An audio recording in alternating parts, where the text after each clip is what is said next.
Hi, my name is Amanda Allen, and you have joined us with Stress Free Aging. My guest today is Terry Jordan. Thank you for being with us here today. Thank you for having us. So excited.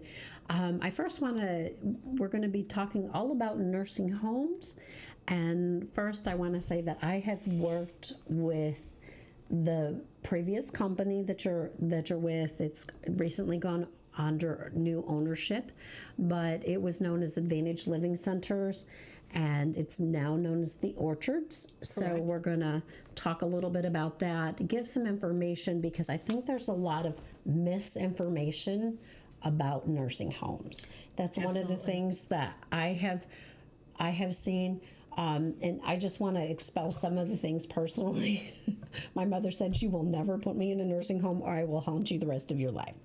That's what she says. So that's just kind of a fun little thought. So let's get right into the show. What is a nursing home? What is a nursing home?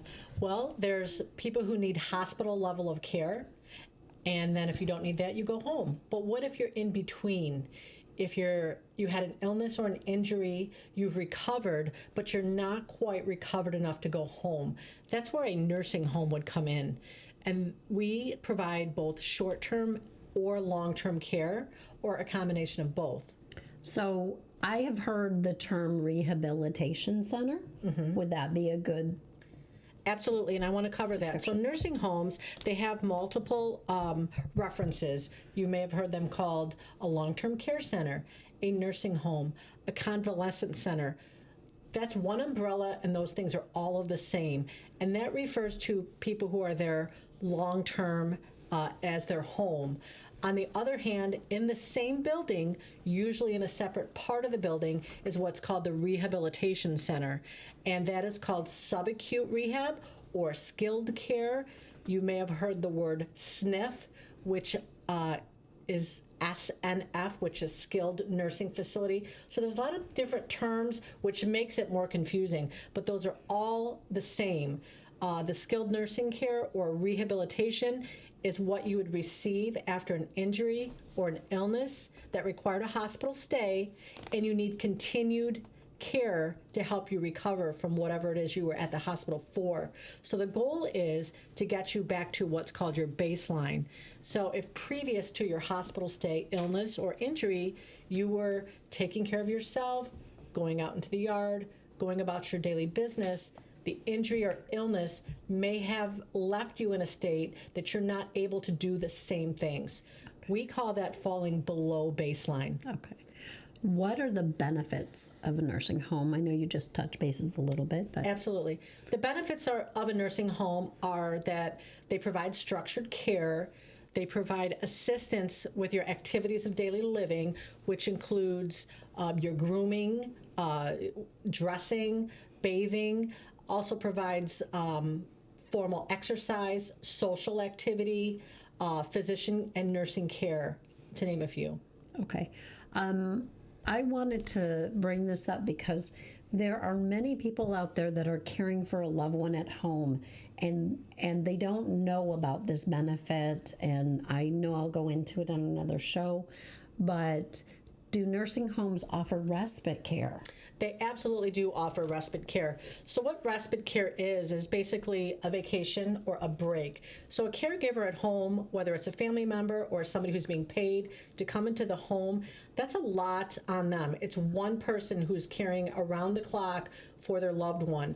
And sometimes they need a break, whether it's their own personal illness, maybe they're going out of town, maybe they just are tired and need to refresh. Patients are entitled to a respite stay, and based on the insurance carrier that they have, will determine how long that stay is, because there are limits, but they absolutely are entitled to that. And basically the person would admit from home, based with certain paperwork, stay for a period of time, and then return to the previous living environment. And Can you just elaborate what the process would be? Do they need to contact their doctor? How Yes, can they I would. do that? Absolutely. So they can do it a couple different ways. Usually somebody will go to their primary care physician. We try to educate primary care physicians that we have the service. So hopefully that primary care physician will be recommending our place or a place like us. But they can come directly to us. They can contact the facility directly that they're interested in, and ask for the admissions department, and that admissions department may introduce them to me. I'm a clinical liaison. I work closely with the admissions department and in the field. We will educate them and walk them through and help them with that paperwork process. Right. Can you tell me about the types of therapies that are offered through the orchards? Absolutely. So most skilled nursing facilities or long-term care offer therapies.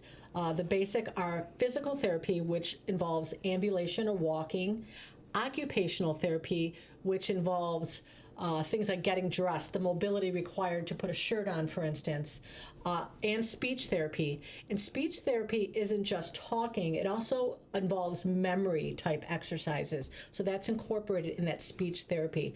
So primarily across the board, you'll find those therapies. We at the Orchards offer an additional therapy, which is respiratory therapy.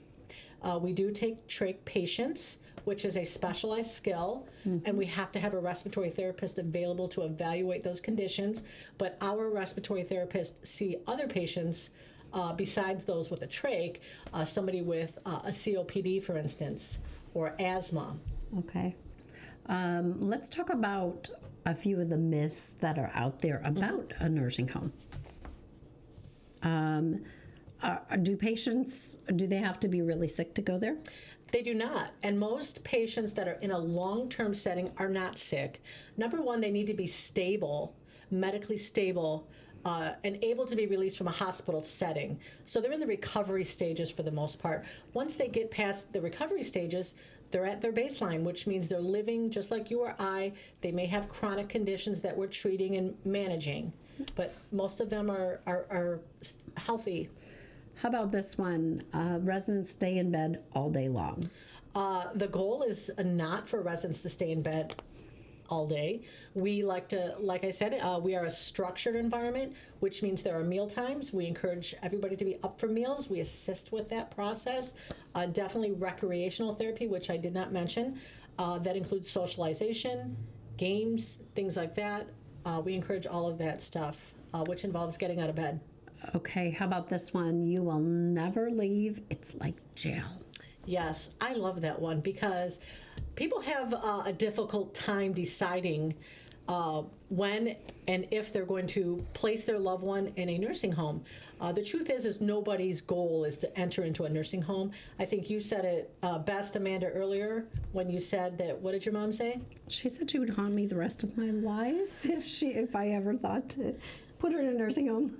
And that's the thought for most people, and that's understandable because truly there's no place like home. However, the truth is we all can't stay home forever. Some of us require additional help. We don't have that help at home, so you need to go into a nursing home. So that being said, when people are struggling with that decision, I remind them that this decision may work for right now. So don't look at it as a forever decision, because if the patient comes in, stays 2 weeks, and decides, you know what, this isn't working for me or my family, what other options do we have? We will assist them with that process and find what is the best solution. So it doesn't have to be a forever situation. Okay, this is a good one. People who live in a nursing home, they don't have rights. That is absolutely not true. In fact, they're well informed of the rights. The families are informed, the patients are informed of their rights, and we are under state guidelines to make sure that our residents are aware of their rights and that we help them exercise those rights. Patients in a nursing home still have the right to vote, and we have to provide them the means to be able to do that. And we have to make sure we don't rely on them to watch on TV and figure that out themselves. We have to make sure they're well informed of when an election comes up, that they have the tools they need, whether it's a mail-in or however they choose. That's one example of a right and how we have to help them utilize those rights. Can you tell me what the social worker's role is at a nursing home and how they're they help with the transition process of a patient. Absolutely. The social worker is involved pretty much from the beginning. They look at the history. Where were they at previous to coming here? What is their goal for when they're ready to go home? Maybe they don't have one. Maybe they have a clear-cut goal. But they then work with the patient and the family to make sure that that goal is met.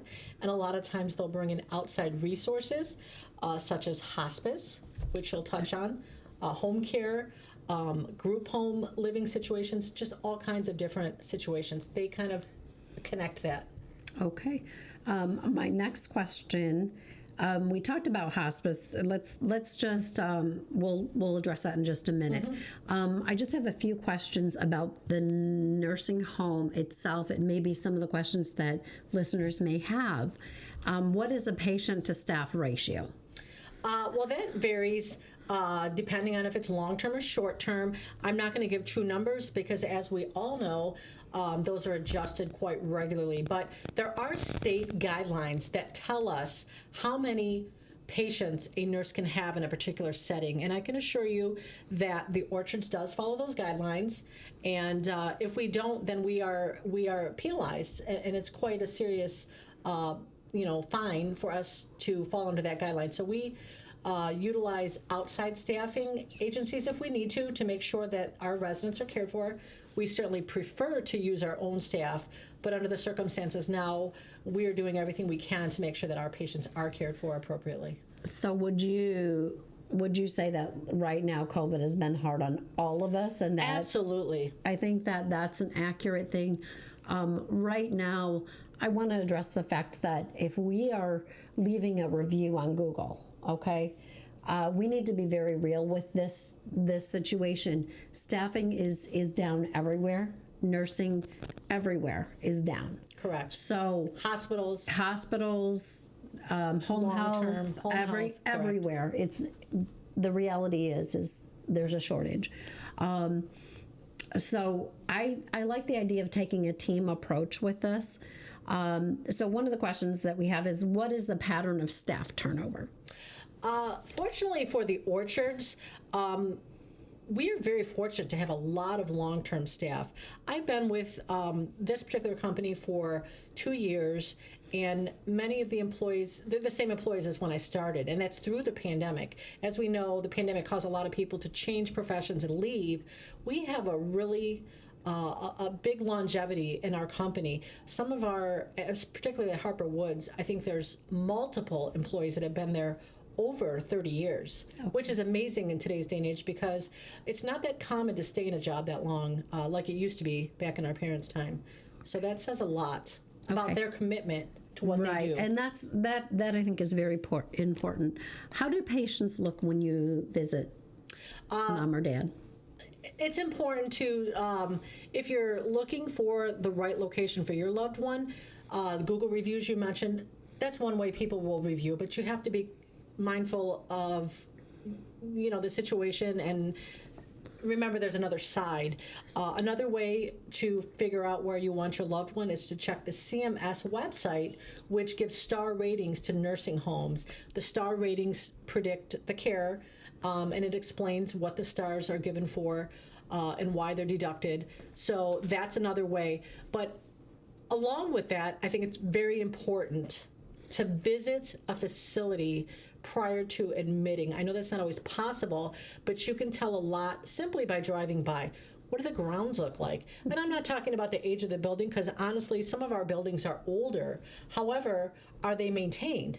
Is the grass cut? Is the garbage emptied? When you go into the lobby, are there any odors? Are you greeted? That's very key. Absolutely. One of the questions, and I'm going to rephrase this, how do patients physically look if you're going to meet mom or dad? Are they all sitting in bed? Oh, no, they should be up and about. There are some patients who prefer to sleep in longer. There are some that get up early.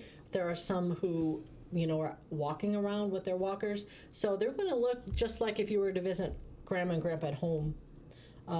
If they like to get dressed, they're dressed. They should be shaven, clean, ready to go about their day. Very good. I want to talk about the hospice option. If we have a if we have a patient that, let's say you have a patient in the nursing home currently at the Orchards, we have a couple of patients that have been on hospice there. Assured has worked with them. I wanted to just talk about like what that looks like as far as hospice, and I know from my end, there are certain insurances that you need to have in order to do this. This is something I want to really clarify with the grandparents out there, the parents that might be aging. Can you have hospice in a nursing home? Absolutely. We work with a lot of outside agencies to provide services to the patients that are with us. So we have services already in the building. However, because we can't provide every possible service, we bring in outside companies. So we work very closely with Assured and other hospice companies.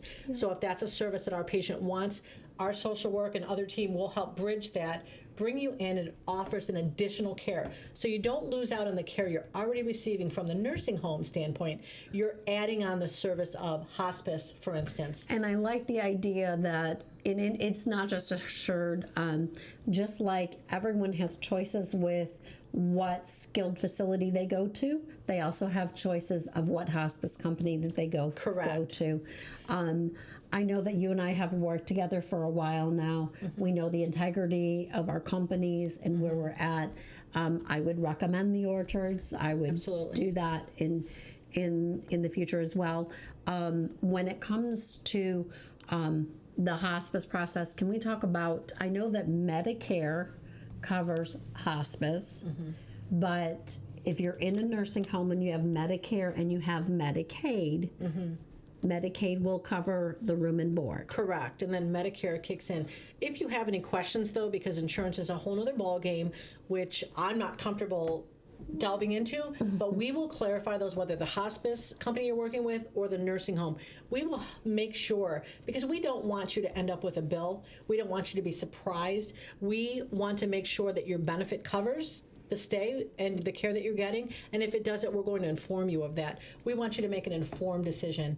And that goes along with choice again in terms of choosing the Orchards. We may recommend some providers that we've worked with, like Amanda said, but once again, at the bottom line is you do have the choice to utilize who you want, and we'll help you with that process. So if somebody's in the hospital and they know that they're going to have to go to a rehab, can they tell the social worker, case manager that they're working with, oh, I want to go to the Orchards? Absolutely. And typically the process in a hospital is, and I don't know if it gets explained, or I know it's overwhelming when you're in the hospital, even with a family member, but they typically ask you for multiple choices. And the reason they do that, because you may have only one that you want. It's right by your house, you know everything about it, and that's the one you want. And they do respect that, and they try to get you to the one you want. However, many times the one you want cannot accept you for one reason or another. They may not accept your insurance. They may not have a bed on that particular day. Multiple reasons. So they ask you for multiple choices, and they try to work with your choices, but you may end up at your second or third choice. Can you talk about what locations you cover? Yes, so our locations are primarily urban. We do have a few in Macomb County, Roseville, Warren, and Armada. We have Harper Woods. We have Samaritan, Redford, Northwest Detroit, Wayne, and Southgate. Two of our facilities, Redford and Armada, also offer assisted livings. We do work with a PACE program. We work with many insurances, and we are very proud to be available for your service. Yeah. This is very exciting. We're wrapping up the show now, but I want to just thank you for being a part of this. I think that Orchards would be a great company to definitely inquire. And if they have any questions, do you have an intake number, or Absolutely. We'll just leave? Okay, we're going to just say the intake number, and I can be reached at 248-794-0890. My background is a nurse, worked in a nursing home for over 20 years. I'm now working out in the field and closely with the admissions department, but I am very familiar with the process on the inside and the outside, and if I can help you, I'm always happy to refer to somebody who can. And that's one thing that I know, your integrity goes before you when we talk about that, and I really appreciate that, Terry. Thank you. Thank you for being on the show. Thanks for having us. Have a great day. Thank you.